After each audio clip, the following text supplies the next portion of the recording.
I think quite clearly that the future is the result of how we work with our minds now. To the degree that we open our hearts and minds to the present moment, that creates our future.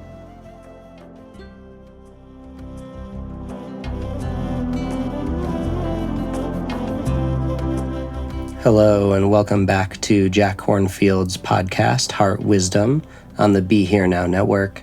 I'm Ganesh, honored to welcome you to episode 245, Monastic Life Insights with Pema Chödrön and Ajahn Sumedho.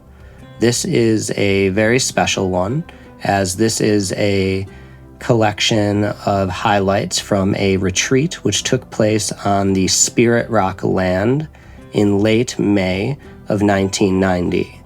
It has all the outdoor retreat allure of chirping birds and soft, cool rain.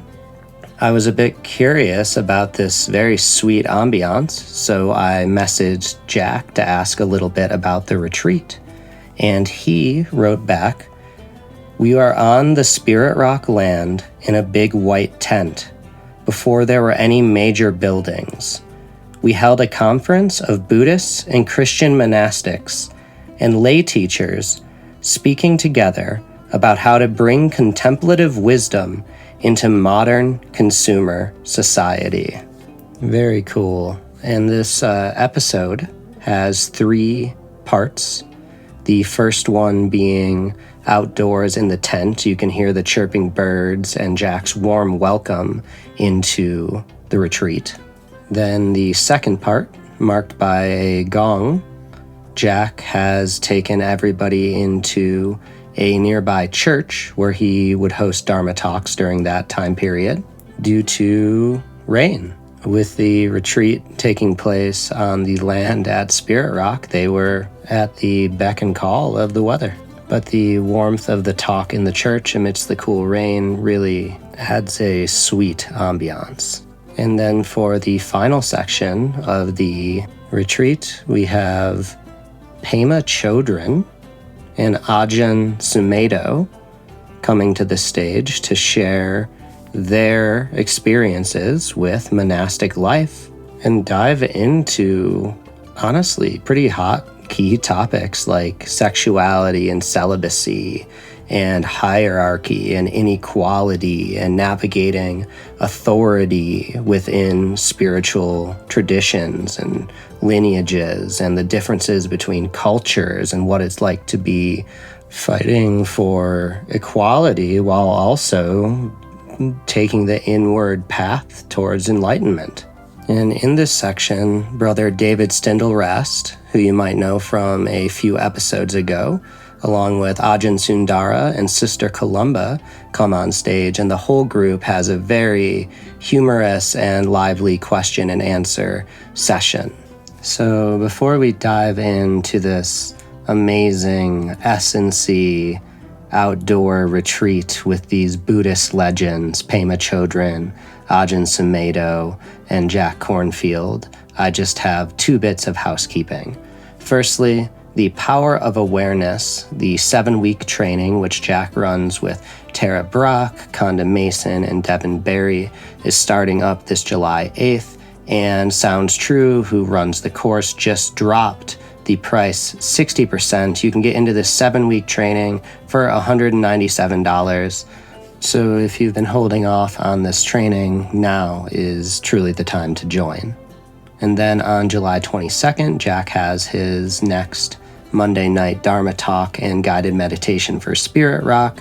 This is a great way to check in with Jack and tune in with the precious jewel of Sangha. This is pay what you can, so please come. So there we go. This is a nice long episode, so I really hope you can relax and enjoy Heart Wisdom, episode 245, Monastic Life Insights with Pema Chödrön, Ajahn Sumedho, and Jack Kornfield. May you be happy, may you be healthy, may you help others through the authenticity of your being, and may your heart be smiling. Namaste.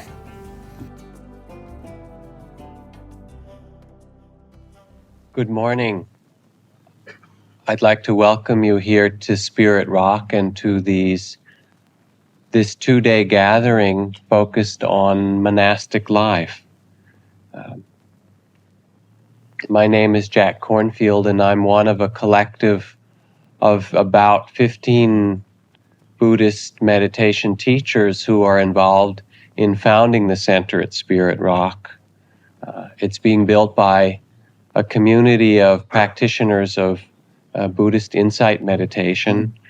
We've had some hundreds of retreats and many thousand students over the past 15 years in this country, and had a retreat center established in Massachusetts since 1975. And here at Spirit Rock, we are also in the process of developing a year-round retreat center and teaching center, and also a monastery or hermitage. The past 2 or 3 years we've been involved in just getting all of the requisite permits from the city and county and water department and so forth. And so having them in hand this summer will begin our building program.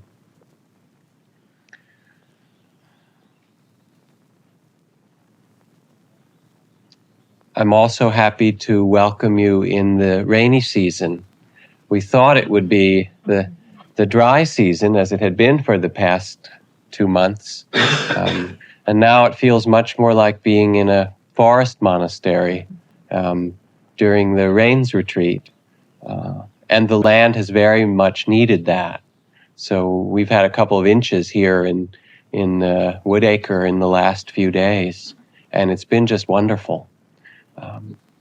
So even though it's a bit cooler or it may rain again, it's really a blessing for us.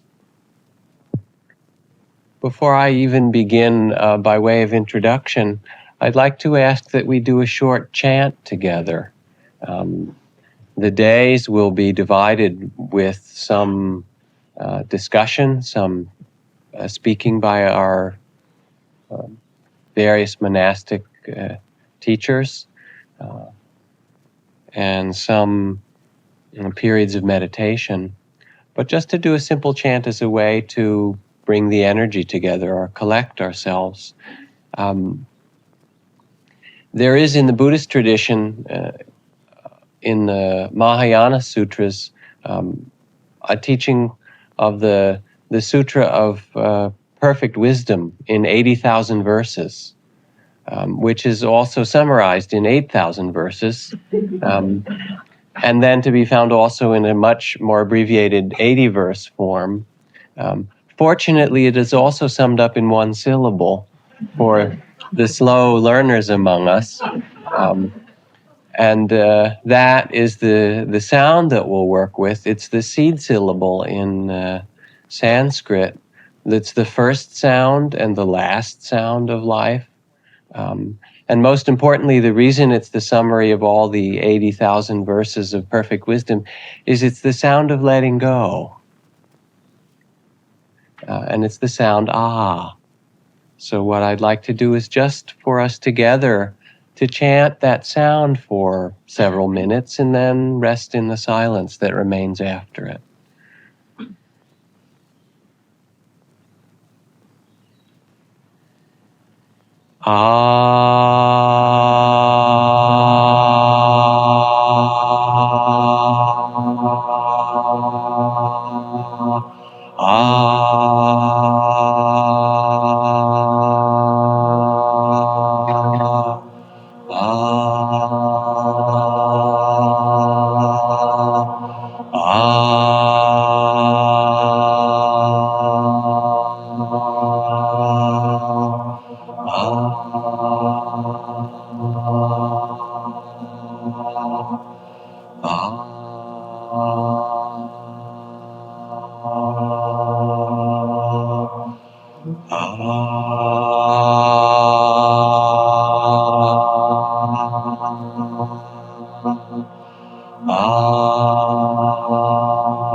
like to introduce to you the speakers for this event.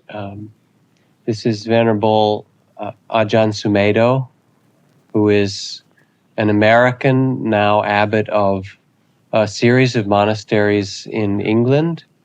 He's been an ordained Buddhist monk for more than 20 years and trained in the forest tradition of Thailand. And under his guidance now in England, there are, I believe, 80 or more people in robes in different levels of training and ordination. Ajahn Sumedho is a good friend, and I'm very grateful that he's here. He's just completed leading a 10-day retreat with several other monks and nuns from his monastery in Santa Rosa here in California.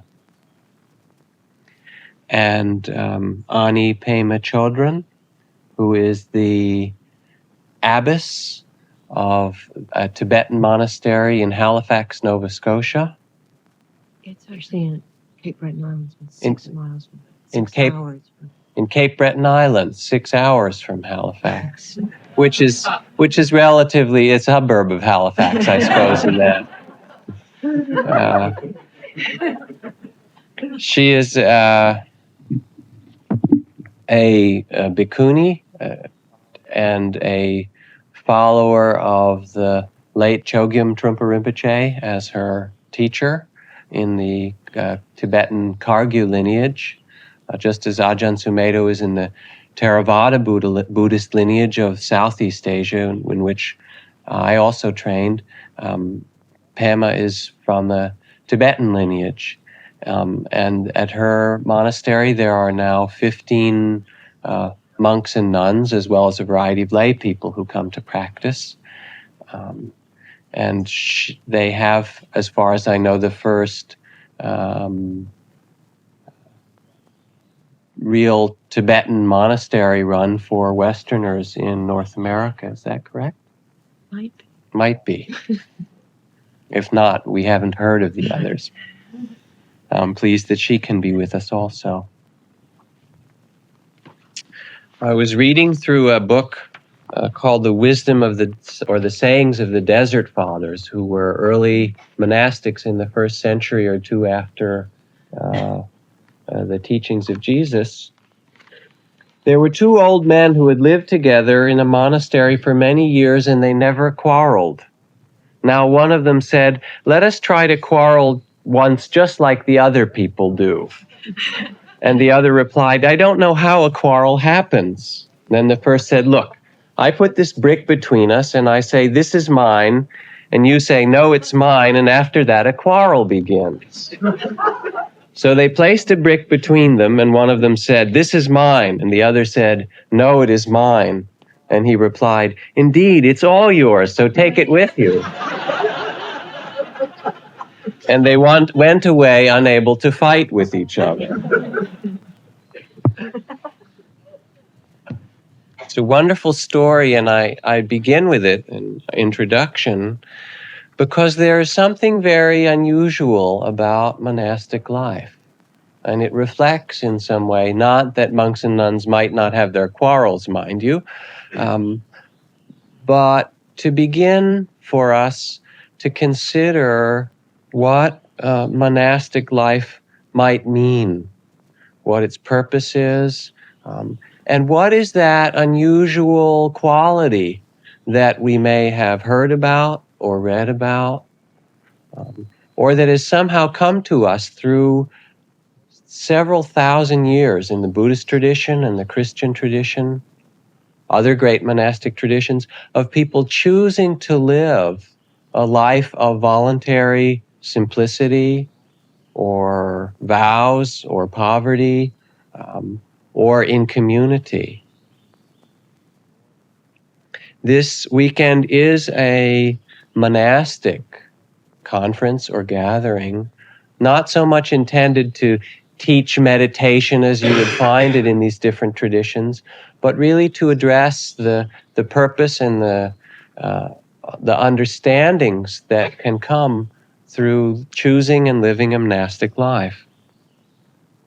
As I've said, in form, we will have presentations by some of the monastic speakers here.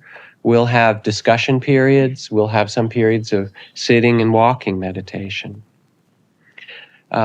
We've arranged or organized this conference, and I've never, in 15 years or 16 years of teaching, I've never organized a conference before. I'm generally not terribly inspired by them, but invited you and these other speakers here for a couple of reasons. One is from my own love of and inspiration from monastic life, having lived in several monasteries for several years that are among the most wonderful and happy years of my life. An inspiration because as we establish this center here at Spirit Rock, it is very clear to us that the tradition of Buddhist practice and meditation has been held within the cradle of monasteries for the past 2,500 years. And they've been an intrinsic and incredibly important part of the holy life, of the spiritual life of Buddhism. And we as a community, those of us who are a member of the local Vipassana and Buddhist lay community, are concerned and need to come to some understanding of monastic life and our relationship to it and how to support it.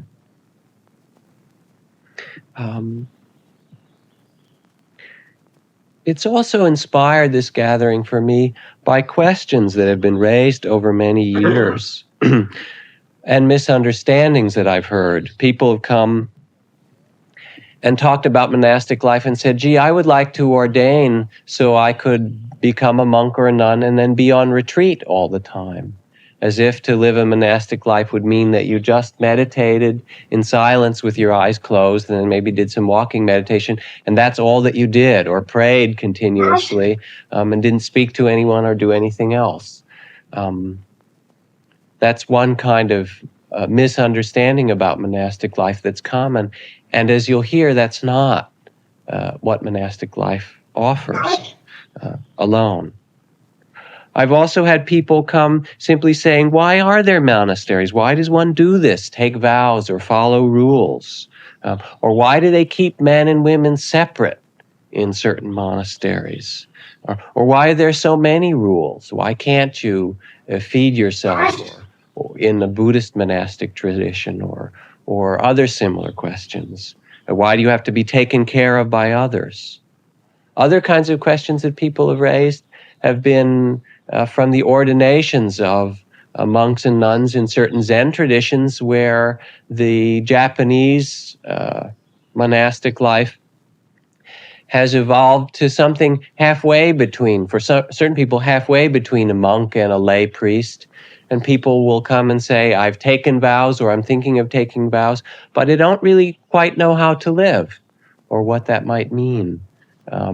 I have these vows. Should I be celibate or shouldn't I? So among certain monastic people, among meditators in our community, and even when I had the opportunity to visit and speak at a conference of Catholic abbots and abbesses in Petersham some years ago, from monasteries around Europe and North America, there were questions being raised about how to live and hold and understand a monastic life in these modern times, being thought and discussed by all of those people. So to me, it became clear that some understanding and education would be helpful for those of us who are interested in monastic life. And so this weekend is a place to question, to be educated, to understand, or to consider what a contemplative and monastic life might mean. We need it for our own community because there's been a lot of confusion and questions in developing a hermitage or monastery here at Spirit Rock.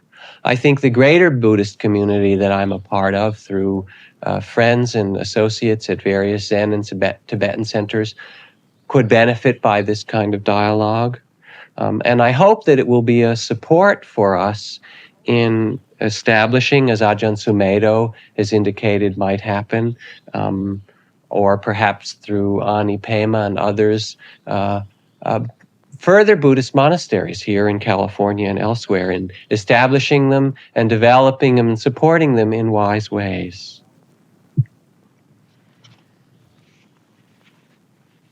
I'd like to read a passage to you that comes from a booklet called Cistercian Life, which is the invitation booklet to the Trappist monastery in Spencer, Massachusetts.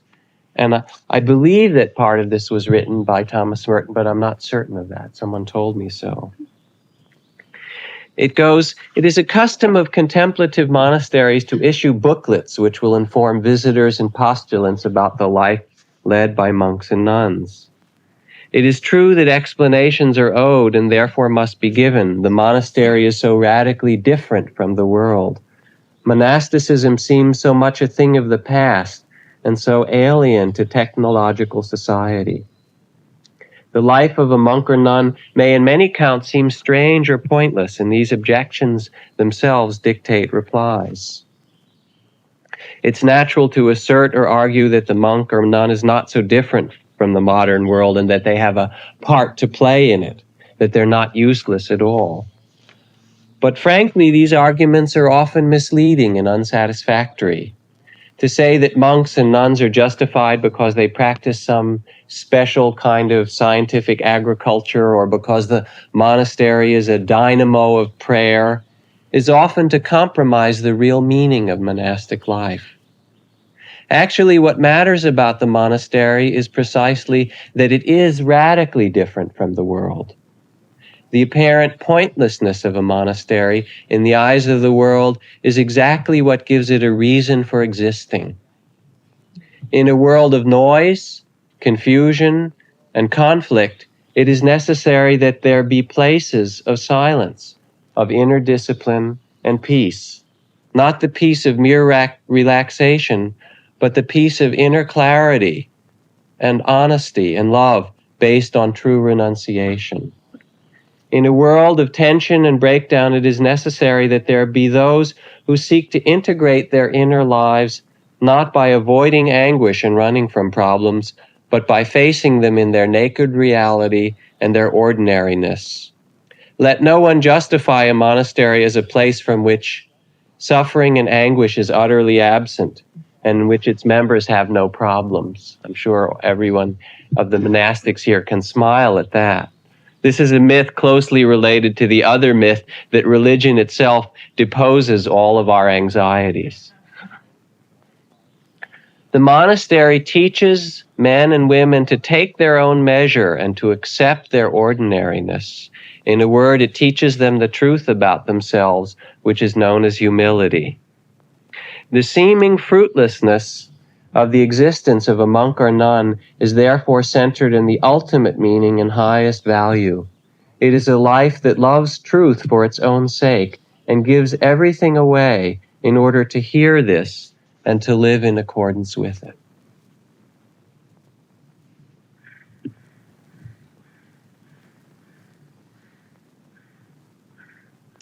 Before completing this introduction, I would like to know a few things about you. How many of you have some regular spiritual practice, a meditation or prayer that you do in your life? I should probably ask, how many of you don't have a meditation practice, just to know, or are just beginning that? So a few of you. All right. How many of you are involved in a Christian form of practice? Zen Buddhist? A Tibetan?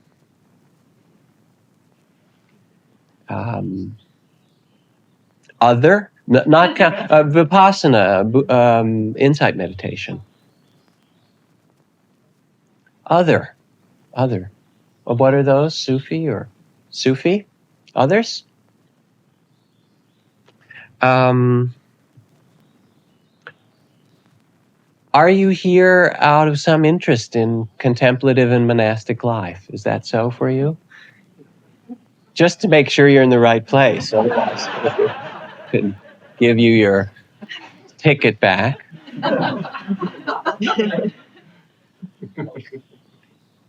I think in a certain proportion of people who lead a spiritual life, many of us have, as Brother David said last night, a deep longing for something that monastic life offers, whether we can actually live it as a monk and nun, or we're drawn in some way to that, to live near or be in association with monasteries and nunneries.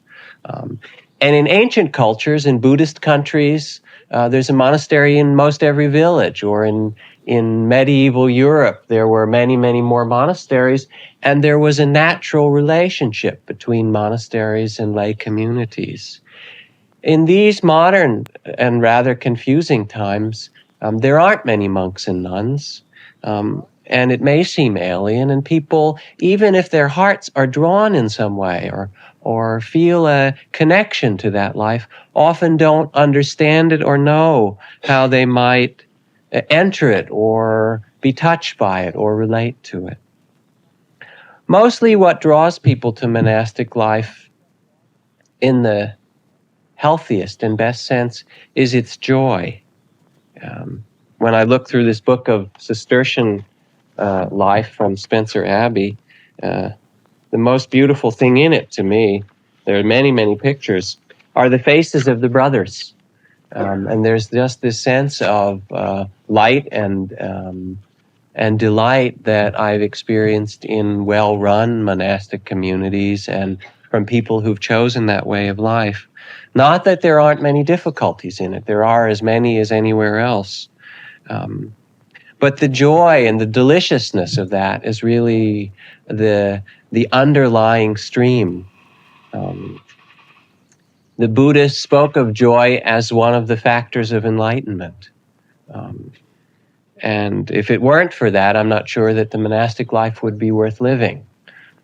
So I'm pleased to, for myself, just to be in the company of these good friends and teachers, and to welcome you here for these 2 days out in the forest together.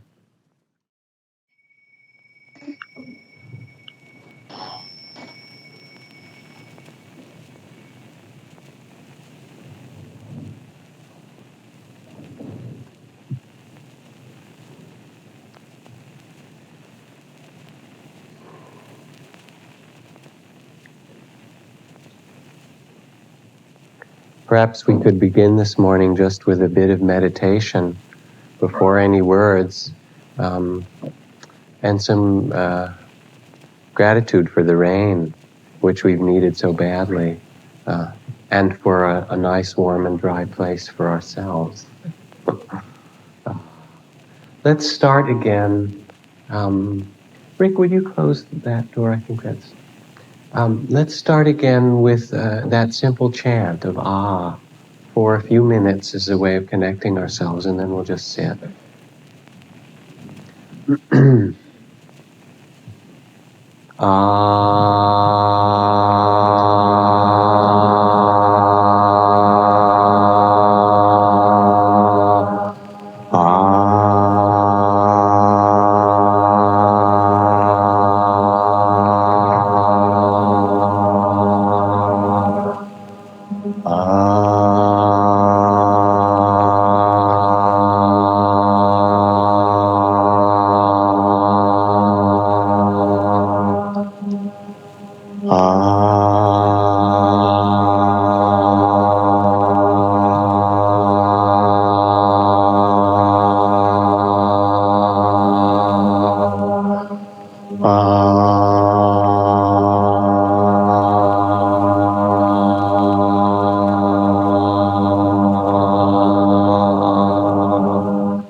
So, again, I'd like to welcome you to this second day of our gathering on monastic life.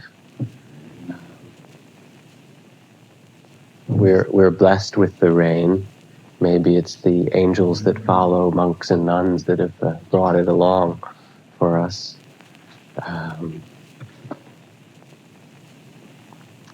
And I'm very grateful to this church, which has been over a number of years now, support for the Buddhist meditation community. I hold classes here weekly, and this morning the minister very graciously offered to move their church service from this room into the chapel on the other side of the church so that we might use this space. So they're really wonderful. They do many fine things here at this church, and just wonderful people. So yesterday, the intention of the day, and I think quite successfully, was to begin to speak about the joys and the spirit that informs a monastic life, why one would choose it, and how to understand the living under vows or in a monastery or a cloister or a nunnery.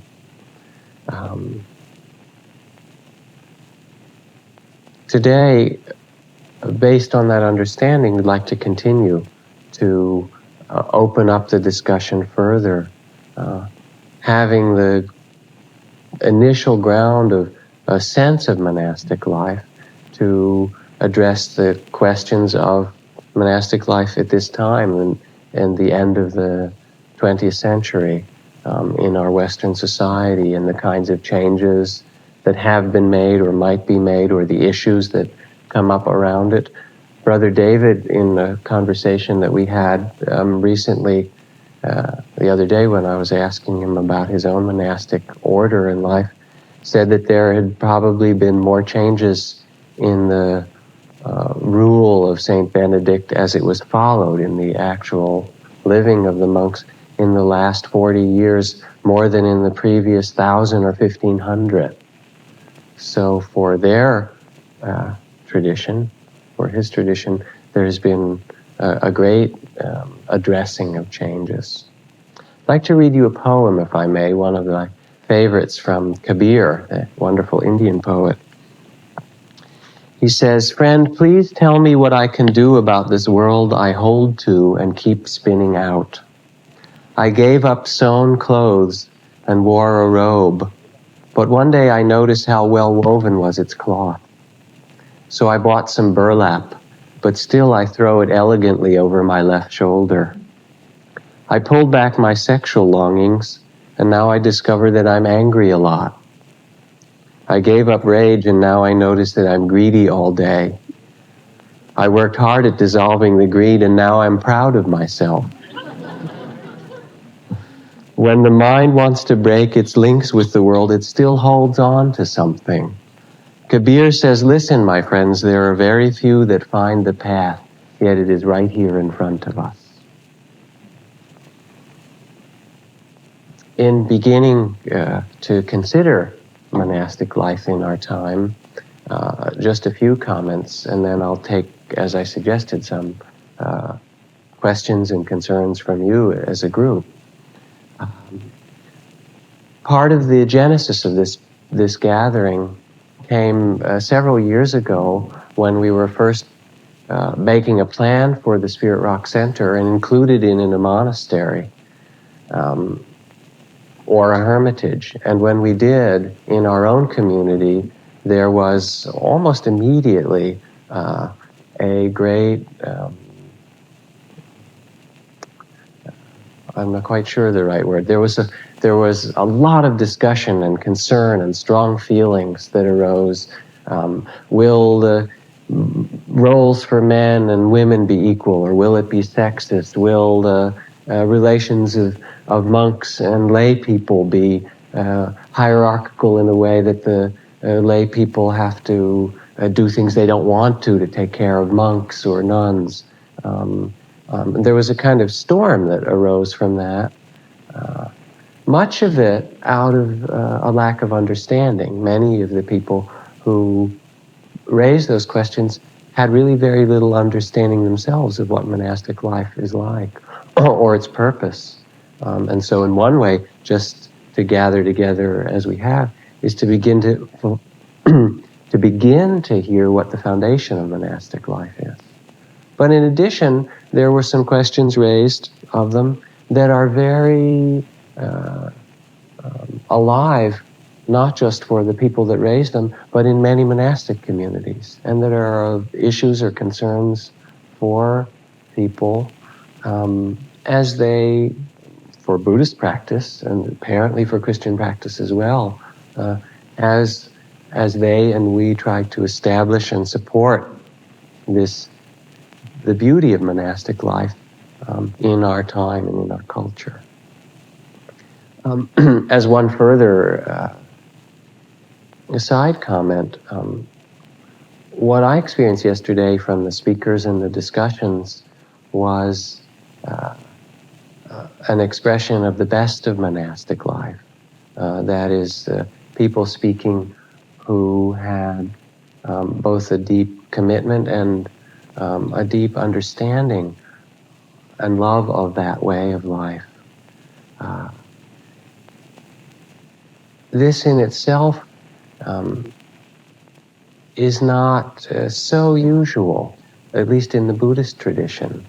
It's possible to go to Buddhist countries where there are literally thousands of monasteries, 30, 40,000 monasteries in Southeast Asia, and only find one monastery in 50, or one in 100, where there's really good practice and deep understanding of monastic life.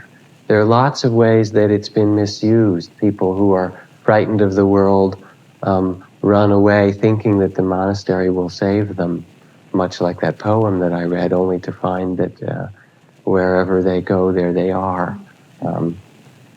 Or monasteries that are purely run on ceremony or to fulfill some ritual. Or monasteries that have attracted, to use current California parlance, so many wounded people that they become a recreation of dysfunctional families. That's not so much what we've been addressing here, because if there is a wise abbot or a wise community of elders, those things which are real concerns for healthy monasticism, who comes in and what their motivation might be and how the monastic life is used, are some of the primary things to be addressed. But it seems important to say that in the context of this conference, just to acknowledge that, in a way, what we're looking at is a deeper and wiser vision than you might encounter in your run-of-the-mill monastery.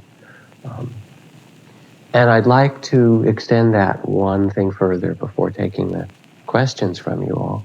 And that is, as we consider the issues and questions around monasticism at this point in this weekend, to keep in mind a spirit of the deepest vision that can be fulfilled, and the most wonderful or wise way that we, or you and I individually, can relate to monastic life and monastic form, so that we don't get stuck in some ways in polarizing or kind of petty problem solving, so that the issues that we discuss are grounded really in the Dharma itself, or in the spiritual life, and in the deepest purpose of all of our spiritual practice.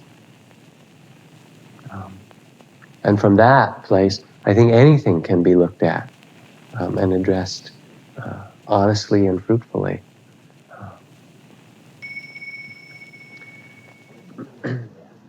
I'll say a few things prior to that. this over.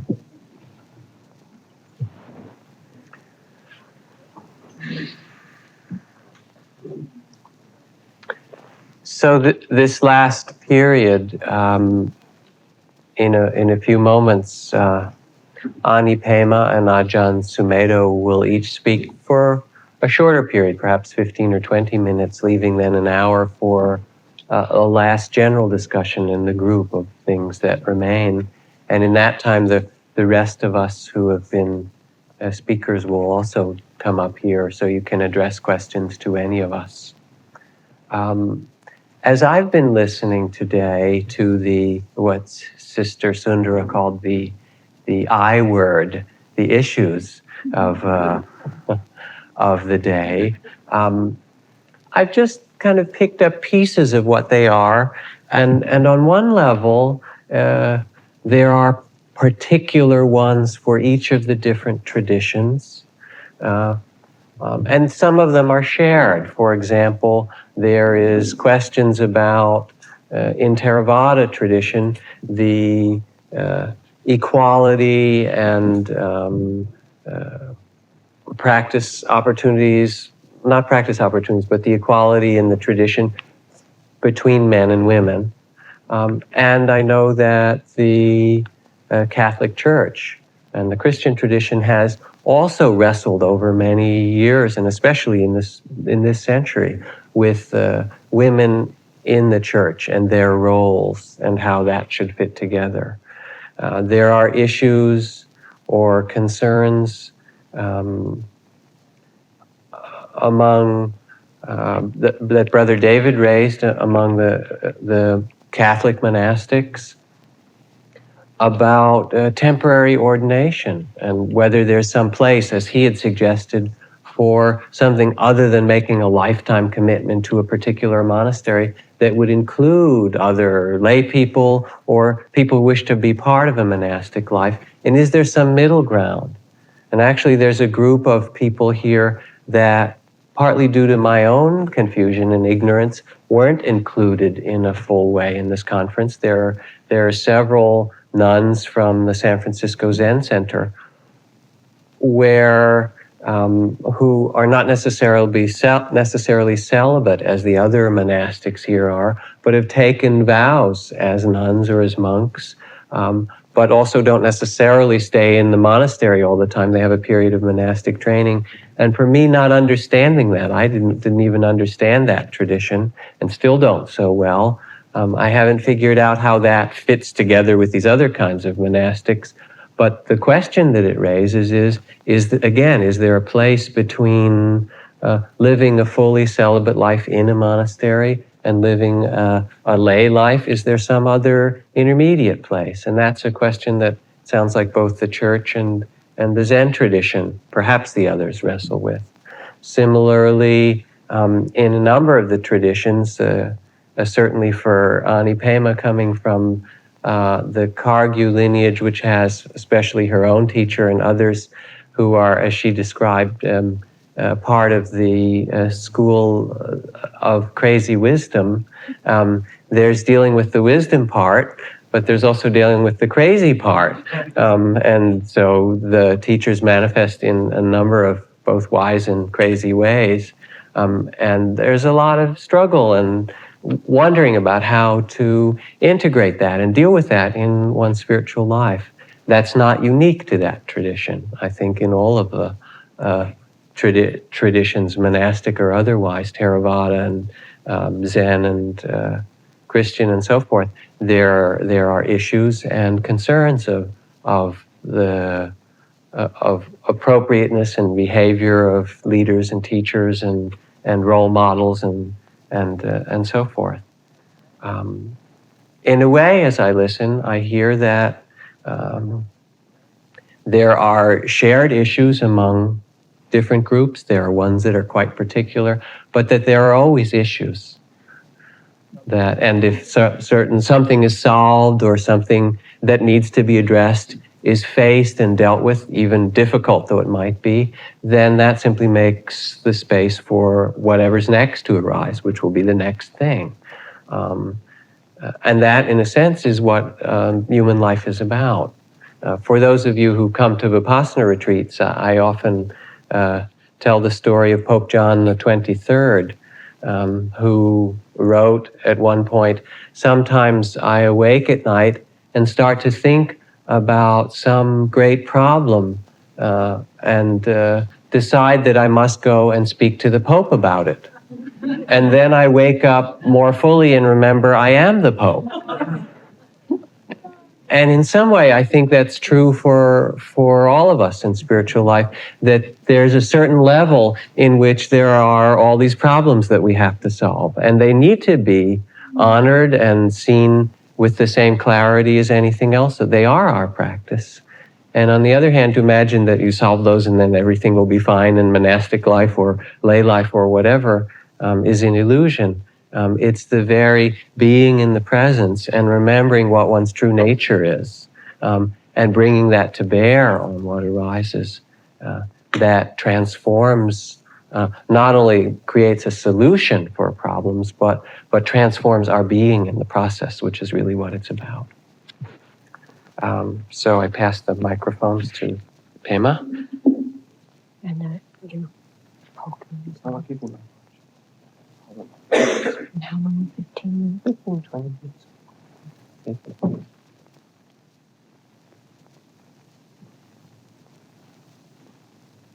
So.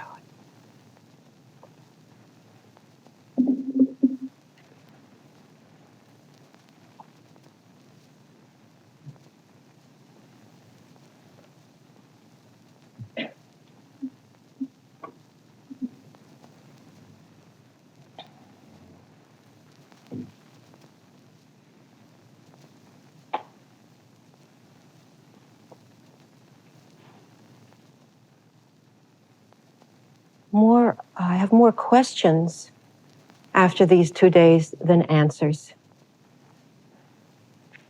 And the main question that keeps coming to me is, how do things change?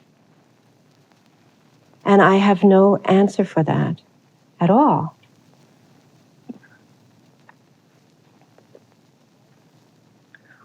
All that I know is that things do change, whether we like it or not. Historically, if you look at Buddhism, that's one of its inspiring qualities is its adaptability and flexibility. So that as Buddhism moved to all these different Eastern countries, it adapted and it changed. But how did that happen? Because now here's Buddhism bang in the 20th century, North America, and then a different situation, Europe. It's going also to South America, and it's moving west. And each place it goes, there obviously will be adaptations and changes, but how do things change? I don't know.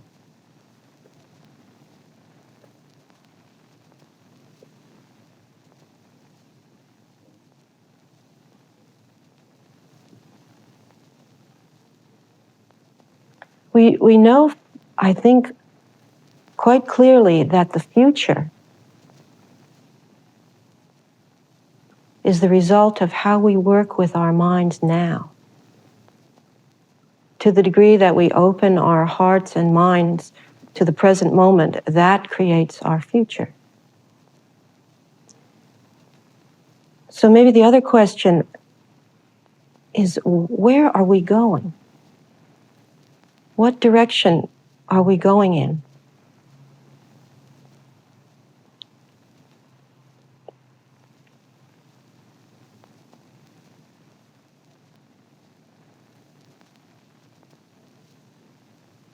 Well, we don't know, but I think we have aspirations. And they definitely have to do with manifesting, acting and speaking and living the true Dharma which has to do with connecting with our wisdom, sanity, bravery, some sense of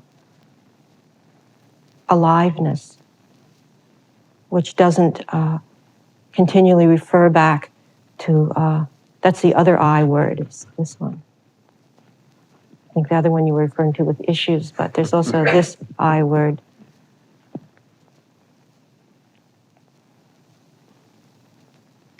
So open-heartedness and open-mindedness. So then we have a kind of interesting contemplation there. We have the contemplation of how do things change, and the contemplation on not just hearing the Dharma, but living it, experiencing it, with every breath and every movement of the mind and every second of our existence. And they are connected. So when we talk about issues, which I imagine when the questions come, that's what we're going to talk about.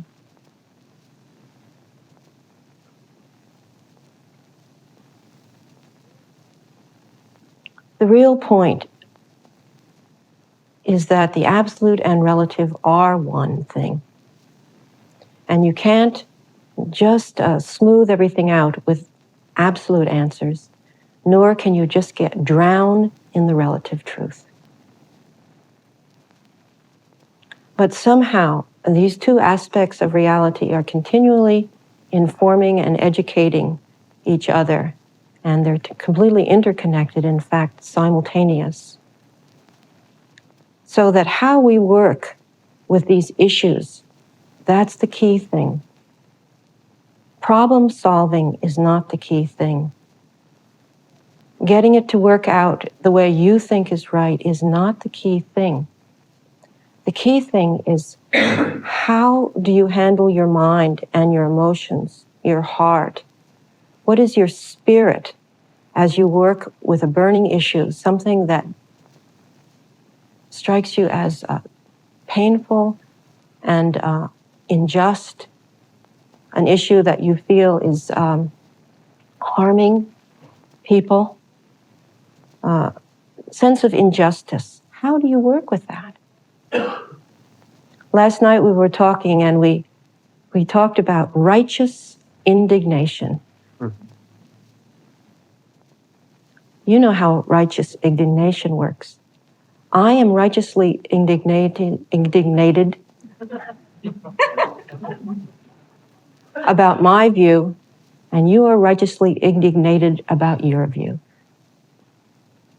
And then we have racial conflict, religious wars, and hatred and aggression appearing in many, many forms. So these issues that we have, if they are the ground of more aggression, it doesn't matter if we win. We've lost. So whether the issue is the place of women, the notion of authority, or whatever it might be, I don't think there's any idea that you shouldn't speak out and be engaged and follow your heart in terms of what you think this world needs. But if that speaking out and that engaged behavior is not based on wishing to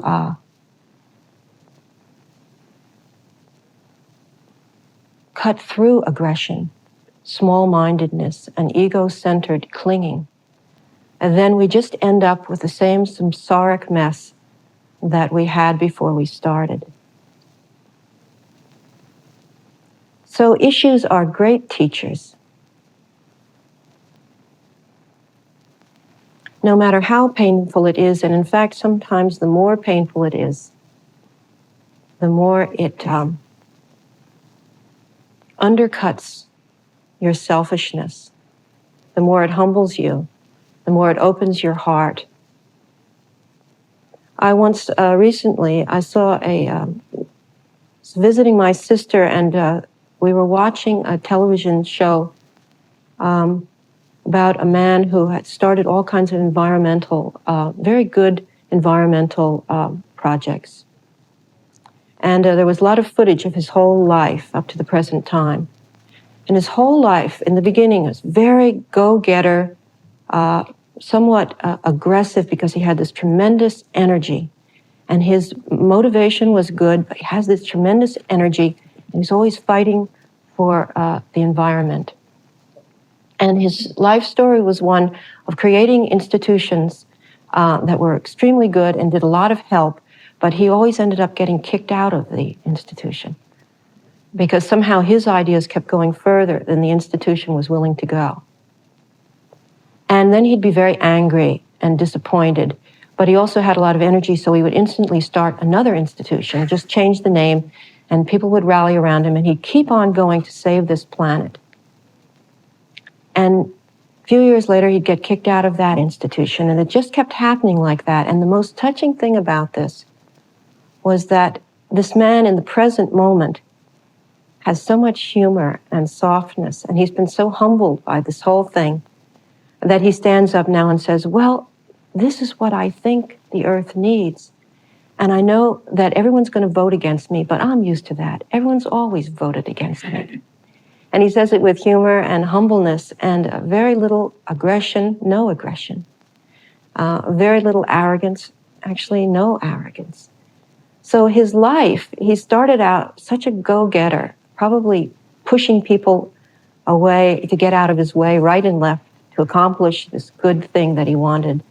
But somehow he let his life humble him instead of the opposite, which so often happens. That same life story could have been one of a very bitter, resentful man about all these institutions that had kicked him off, that he had started. And how could they do that to him? Oy vey.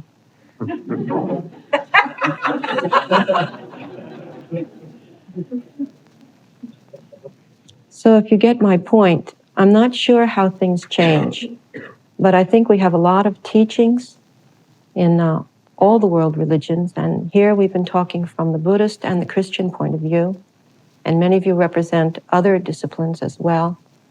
And generally speaking, a spiritual path is about non-aggression and opening one's heart and one's mind. And so when we relate to issues, we have to remember that the future, we want a good future, open-hearted future, less a selfish future, a future that people can grow up in and feel inspired, connect with their own wisdom, that the situation actually encourages that rather than discourages that. And that will never happen if we don't deal with the issues that we find in the present with compassion, non-aggression, and as much egolessness as we can muster. So let issues be our teachers, and I think the future of the planet will be a much more cheerful one.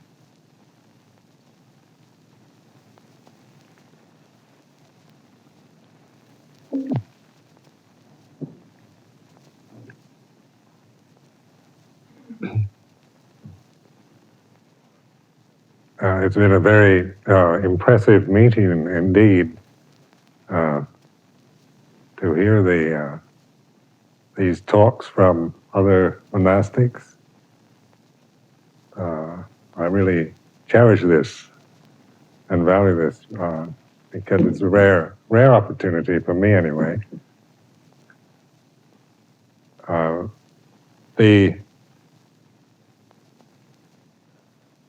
I think in Buddhism sometimes we tend to be so concerned with our practice and ourselves that we forget we don't relate to the ultimate reality as our goal, our realization. So that so many people who are practicing Buddhist meditation tend to do it more to solve their problems or to make issues out of life, to find some peace of mind, or to just calm down. But to me, Buddha's teaching is a transcendent teaching. Its whole purpose is to transcend the world. And that doesn't mean to ignore it, but to be able to see the world as the world in a perspective as it is. In Buddhist terms, the world is not the physical world. When we talk about the world in Buddhist terms, we're not talking about planet Earth. We mean, when we talk about the end of the world, we mean the end of a world we create out of ignorance.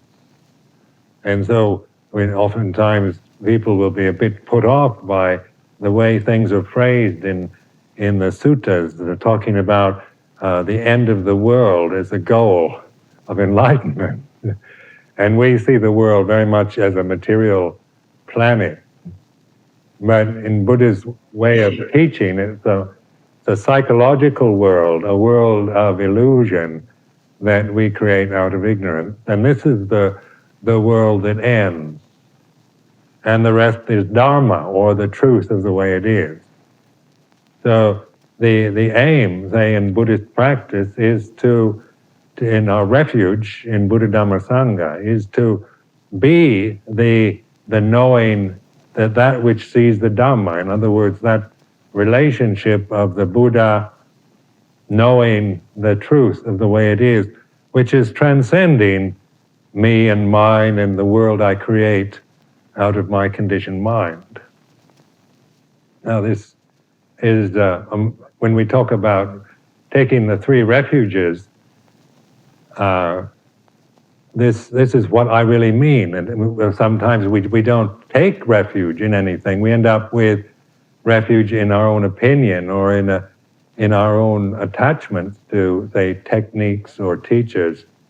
But the real refuge is in Buddha Dhamma Sangha, which isn't a refuge, say, that is merely a traditional chant or some nice idea, but it is in the ability of the human individual to be mindful and see the truth. So that's the Buddha knowing the Dhamma. And then that is also the refuge in Sangha, or the one who practices in that way of reflection, mindful reflection, use of wisdom to see the truth of the way it is. And so the Buddhist teachings are all helpful, skillful means towards that realization, to be able to break through all the conditioned aspects of our mind and our attachment to the body, to the consciousness, and to the mental state that we have, and from that view of this is me and mine.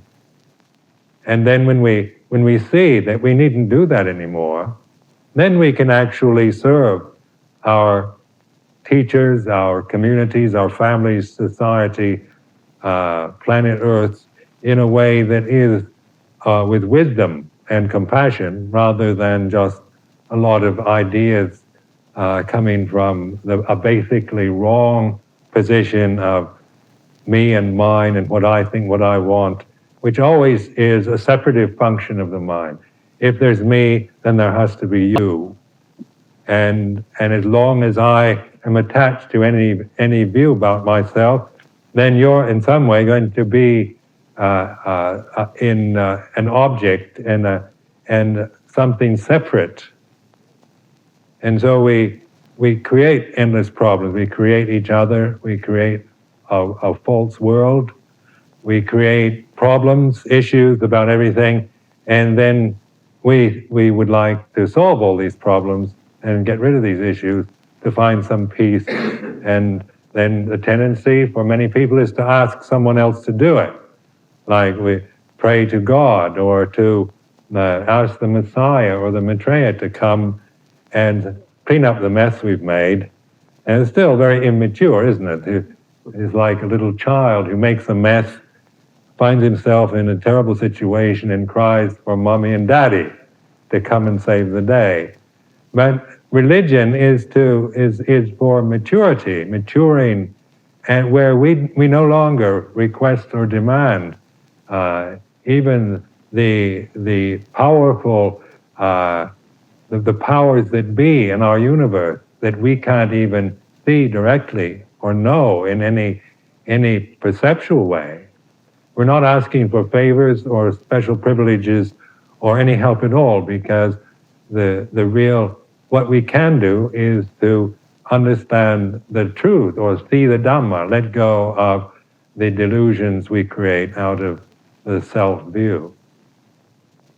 Now, to me, that is what Christianity means to me. That in a different type of symbolism, different way of speaking, different conventions, then that to me must be what the Christians or what Jesus Christ was aiming at, because that is truly wise, truly mature and free, and getting beyond all the problems and difficulties that we create through our selfishness, through attachment to desire and fear.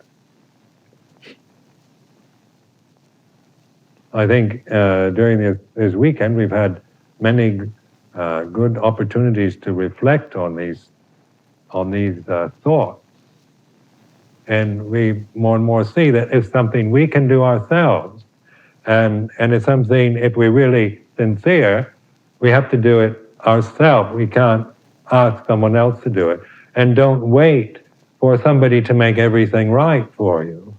In regards to, say, the position of nuns in the Theravada. I just don't want women to wait around till we get a bhikkhuni order, because that might never happen, because they don't need a bhikkhuni order to be enlightened. And so I'd rather they get enlightened than become bhikkhunis. And that's what my main emphasis has been in teaching in England. Not that I'm against or don't want a bhikkhuni order. I mean, I'd really like to have a bhikkhuni order. I think it'd be very nice, except I haven't the vaguest idea of how to do it. and I'm not in a position to do that. But I'm doing the best I can with the material I have. And therefore, I don't think anyone could asked me to do more than that if they really understood what it is. I'm very impressed by Sister Sundra's talk indeed, because I seldom get to hear her give a talk, and I realize what she's had to put up with, and not all her fault either. Because starting a community and getting things going, starting anything, is a real hassle, and starting a monastery is a really big hassle for everyone. And I'm just very proud of her that she had the faith and the strength to bear with it. We went through some really hard times, as all of us, the monks and the nuns. But also, one can see that there's just the willingness to use Dhamma, to practice, and to contemplate, and to really recognize where you go off, where you suffer, where the suffering is. Then you can really see how not to suffer. So I like to reflect on that the Buddha taught only two things: suffering and the end of suffering. And I remember that I always tried to remember this in my life, because sometimes it didn't seem quite enough. One would like to have had a little more. and yet in the long run, now that's just enough. That if you can do that, you've got it. And then we realize that there isn't any suffering. There's no such thing. It's an illusion.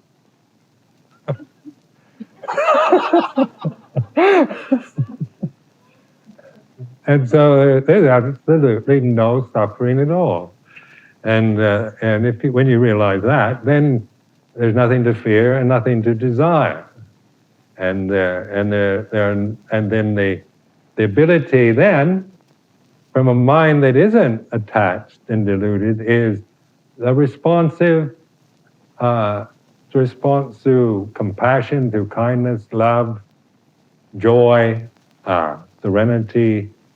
These lovely qualities, these divine virtues operate through us with amazing ability as a human individual being to be the vehicles for universal compassion.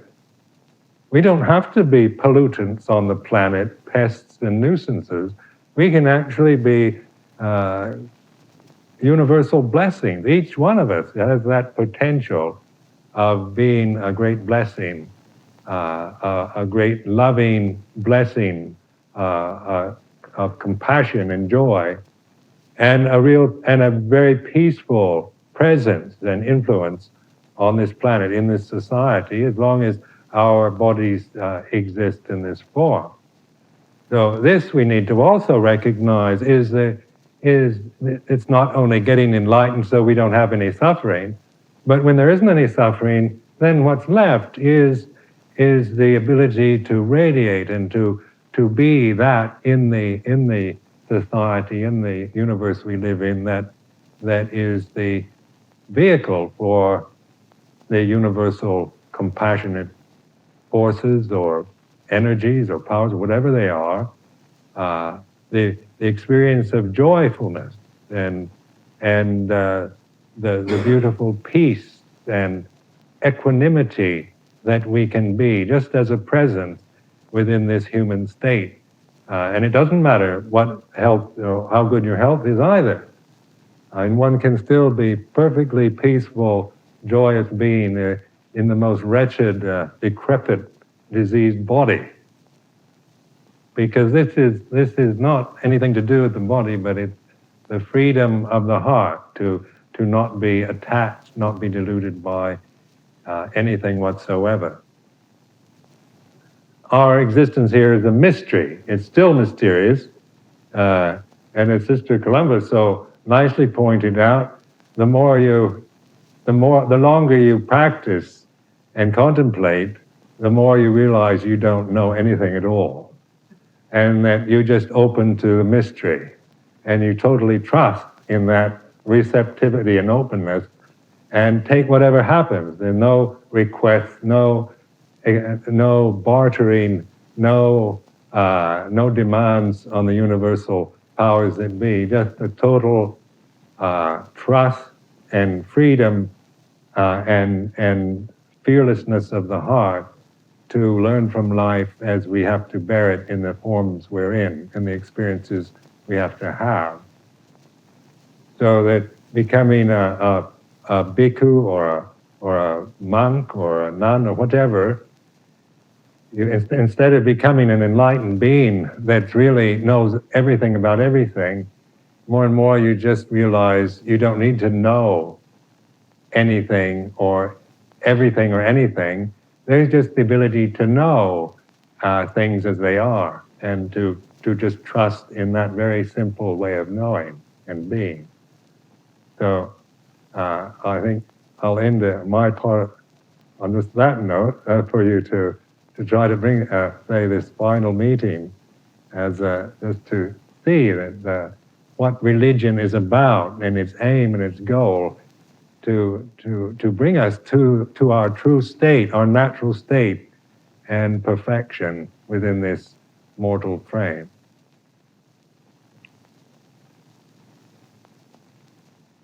If I could ask Brother David and Sister Columba and Sister Sundara to please join us up here to direct your questions or comments either to the group in general or if you wish, to any particular person here.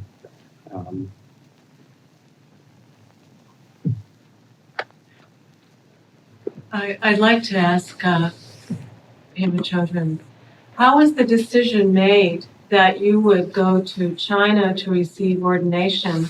And was that your teachers sending you, or because it seems to be the same situation in Theravada tradition that there's no way to create the bhikkhunis, so it had to be made up. So I'd just like you to share your experience of how that came to be made up.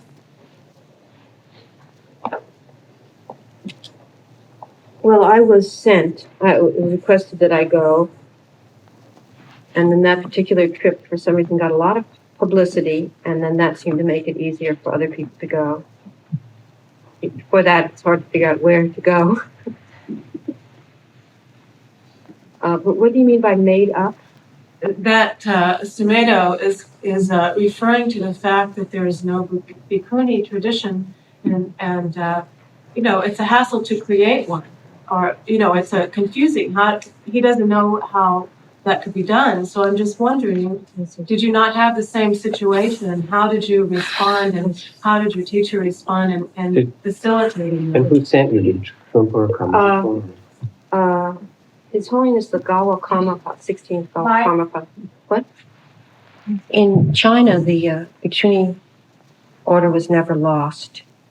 At the time of the Buddha, there were Bhikshunis. His aunt was the first Bhikshuni. And in China, it was never lost. Also, I believe in Korea, it was not lost. And I should know more about this. I think there's some other places it wasn't lost. But most places it was. And some places it never went. And that included Burma, I believe, and Thailand, and Tibet. Tibet, however, had novice nuns, long-established tradition of novice nuns. So that part was easy for us. Western women have for quite a few years now been ordained as novice nuns, which means 10 precept nuns. But no Gelungma, they call Bhikshuni Gelungma. So when His Holiness the Karmapa came to North America, he just had the feeling that culturally, Western women, it would be good if they had those ordinations. He didn't talk about it very much. He just started telling people to go, asked me if I'd go, and also bring back the texts so they could be translated and things like this. So that's how it happened. And how that actual transition will occur, that's in process now, of Tibetan, of the Bhikshuni vow being returned to Tibetan Buddhism. But there are Tibetan women also who have gone now, not just North Americans or European women. Yeah. Do you require, 20 bhikshus and 10 bhikshunis in order to carry on your vow ordination within your village? It was... It has to do with how many bhikshus and bhikshunis need to be present in order to carry on the ordination. I'm curious. Right. It also differs, I believe. My Vinaya is not all that good, but I think it's different whether you're in a border country or whether you're in a mainstream country in terms of how many you need. But the bhikshus, the Chinese bhikshus probably could tell me better, but I think we had 3 main people and 10 witnesses, both bhikshus and bhikshunis. I guess my question is, can you, in your lineage now, can you ordain people, or do you have enough Tibetan nuns to be able to carry on the You see, this is all in process, but we do have to be ordained 12 years, I think. Is it 12? But you need 10 total. Okay. And you still would need bhikshus. Yes, yes. But what's being worked out between Chinese and Tibetans is if there can be a mixture of Chinese and Tibetan, you see, and this is what they're working out. But the three main ones. Yukodaya, the Karmavachana, and the Charya. Yeah. And then 7 certifying masters. And then 7. So the idea was, I don't know how this is all going to be worked out, but that for those of us who have been bhikkhunis for 12 years, then we could take part in that ordination. So that's the idea. And then gradually, things happen gradually, but gradually it could be all Western people at some time, but not right away.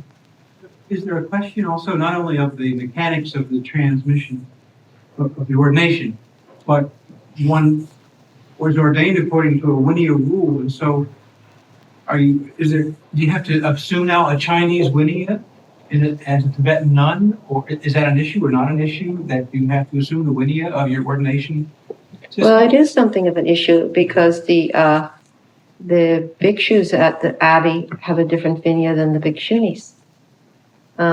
So we talk about this quite a lot, and the main vows are the same. The first category, there's more for women than men, but there's the ones that are more for women occur for men in the second category.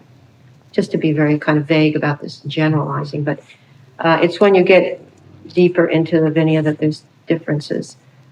But it hasn't been a problem so far. We just stick to our vinaya, and but all this has to be worked out. It's rough, you could say. There are some Tibetans that feel that we should all follow the same vinaya, and if they could get permission from Chinese bhikshus, that's what we would do, and so forth and so on. But at this point, we follow two different vinayas. Are you asking the difference between bhikshus and bhikshunis, or between different countries? Because I believe the Tibetan traditional bhikshu and bhikshuni is probably almost identical to the Chinese, because the Chinese is virtually identical to the Pali. One of them is Mula Savasthavardhan, that's the Tibetan, and the other is Dharmaguptaka. So they're virtually identical. They're very similar, that's for sure. Minor training. Yeah, that's right.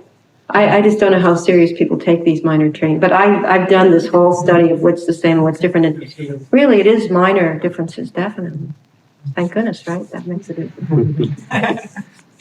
But I've noticed that some people take what I consider minors for someone else, maybe not, they take it more seriously. So I'm just staying out of this. I did what I was told. And one example of a difference. What's the one? Like, for example, in our tradition, one of the minor rules is we can't go in around a pagoda. We can't go to the urinate around a pagoda. It's not in the Theravada, but it's in the Chinese. That's a minor training. It's mostly common sense.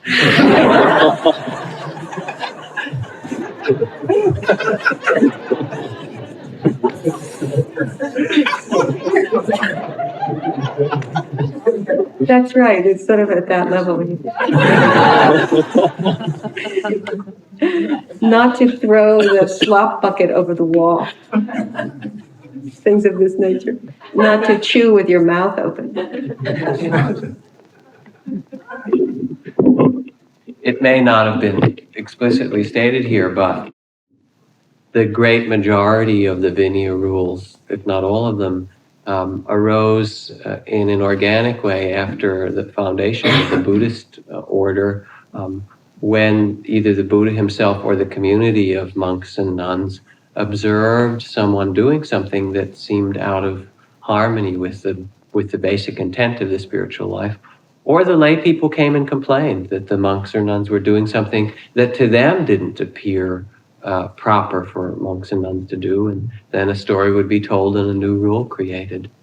So it was even at that time a process that was responsive to the circumstances.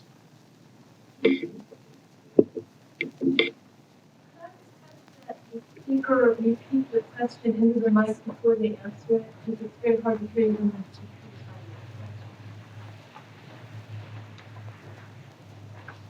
Could anyone speak about the importance of the celibacy vow?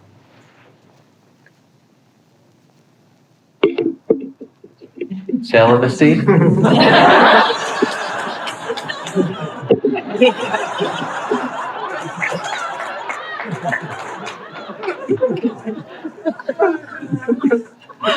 what you're going to say.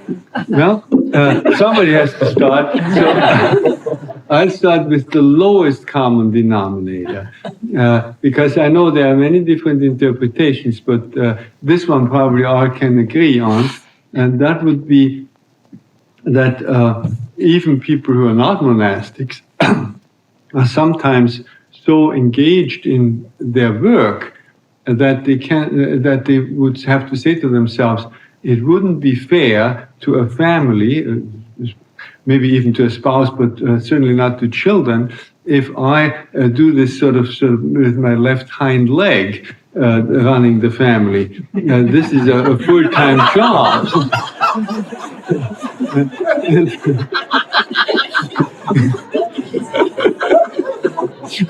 And therefore, if I'm so totally dedicated to this particular job, I have to remain celibate. And there are research scientists and explorers and other people who do this for far less existentially valid reasons than monks do it. So one of the reasons is that monks say we are so totally dedicated to this that's enough. We cannot run a family on the side. Admittedly, it's the lowest common denominator, but I think it's valid. Now you can build on that foundation. That's the idea.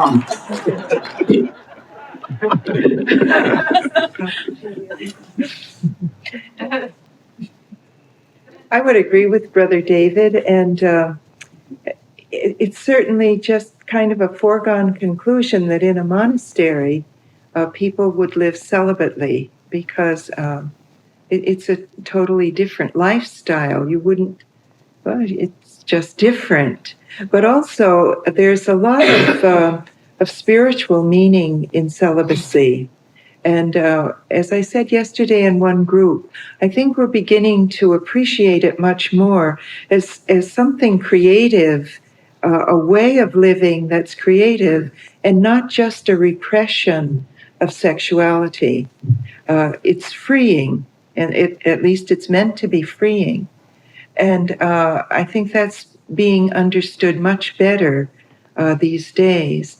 And then as far as the clergy, the Catholic clergy being celibate, I think that's an entirely different matter, and I don't see any reason personally why a Catholic priest couldn't be married and have a family.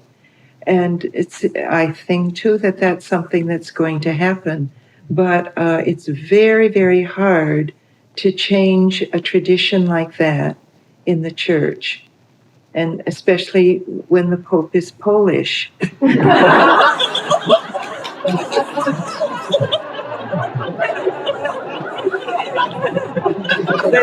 That's not to say anything against the Poles, except that they're much more traditional people. If the Pope was American, I think the scene would be quite different. But you also have to remember that the church is in every country in the world, and there are lots of people that don't see the issue the way the Americans do. So that's something also to take into consideration. Having helped to establish and live at a retreat center, the one that we have in Massachusetts, which had previously been a large Catholic monastery, and running that for a number of years with a staff of 20 or more people, and retreats for 50 or 100 or more people at a time year-round, particularly in our staff life, but even with retreatants coming and going, not having celibacy and trying to live in spiritual community, we found it to be very complicated. Not to say that it was bad particularly, but a lot of the time for many people there got involved in starting or ending or sorting out relations that had some sexual component to it. And it became difficult, in fact, at times when new people would come, because it was a small community and there wasn't complete celibacy, how those people would enter into the community, whether they would have a sexual relation with someone else and so forth. And again, I don't live a celibate life, and I find for myself as a married person that for me, there's also been a great and really important spiritual learning in that kind of intimacy. But I know as far as a small, close community goes, that to add in non-celibacy, to have people have sexual relations and then leave it open for change of partners becomes a mess sometimes. And even when it's not, it tends to take a lot of the energy and focus. And it's workable, you can work with it. But it really changes the flavor of the energy.